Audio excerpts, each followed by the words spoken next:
Hello अस्सलाम वालेकुम। जैसे कि सारा आपी न्यू ड्रामा सीरियल जियो टीवी पर जो है मंडे और ट्यूसडे के दिन शुरू हुआ है। इसके जो मेन किरदार है वो सवेरा नदीम है, जो कि जो है सारा आपी का रोल अदा कर रही हैं। उनका एक बहुत बड़ा मार्ट है जिसको जो है वो उसके तीनों भाई जो है वो हैंडल करें, जिसको उन्होंने बचपन से पाला भी है और माँ बनकर और बहन बनकर उनकी परवरिश की है। बड़े बेटे बुरहान ने जो है वो सब कुछ संभाला हुआ है और वो उसकी मंगनी जो है वो नरमीन के साथ कर देती है, जबकि वो जो है हानिया को पसंद करता है, बल्कि उसने हानिया के साथ जो है वो छुपकर निकाह भी कर लिया है। इस बारे में जब वो अपनी आपी को बताना चाहता है तो उसी वक्त वो नरमीन को देखने के लिए और रिश्ता पक्का करने की बात करती हैं। और जब वो ये बात बताता है तो वो पूरे घर का निज़ाम जो है वो तहस नहस कर देती हैं और अपने तीनों भाई से जो है नाराज़ होकर घर छोड़कर चली जाती हैं।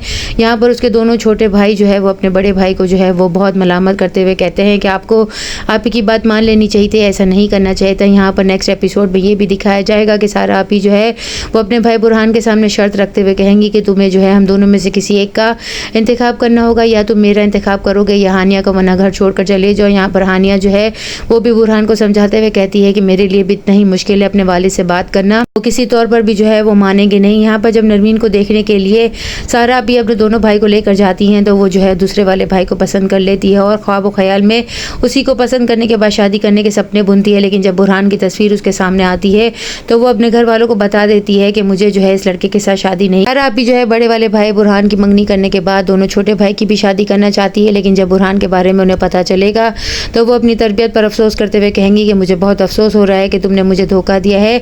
तुमने जो कुछ किया है वो मैं जो है समझती हूँ कि जो है मुझे तुम लोगों पर भरोसा बिल्कुल भी नहीं करना चाहिए। यहाँ उस्मान जब अपनी पसंद के बारे में बताएगा तो वो उससे भी नाराज़ हो जाएंगी और बिज़नेस का सारा निज़ाम वो अपने हाथों में ले लेंगी। तीनों भाई की शादी करवाने के बाद वो उनकी बीवियों को भी अपने कब्जे में रखेगी। यहाँ पर जो है नरमीन जब उस घर में बहू बनकर आएगी तो वो जो है छोटी वाली देवरानी से कहेगी कि ऐसा लगता है यहाँ हम सब कैदी हैं और घर का सारा निज़ाम जो है वो इन्हीं के हाथ में है। सारा भी जो है वो अपनी दोनों भाभियों के सामने जो है वो ये कहती हैं जो औरत जो है घर को बना सकती है वो उसको उजाड़ भी सकती है। इस घर के निज़ाम को और इस घर की जड़ों को अगर किसी ने भी उखेड़ने की कोशिश की तो मैं इसका तमाम निज़ाम जो है वो दरहम भरहम करके रख दूंगी। यहाँ पर नेक्स्ट एपिसोड में अब और क्या दिखाया जाएगा। चैनल के साथ बने रहें, लाइक करें, शेयर करें और सब्सक्राइब करें।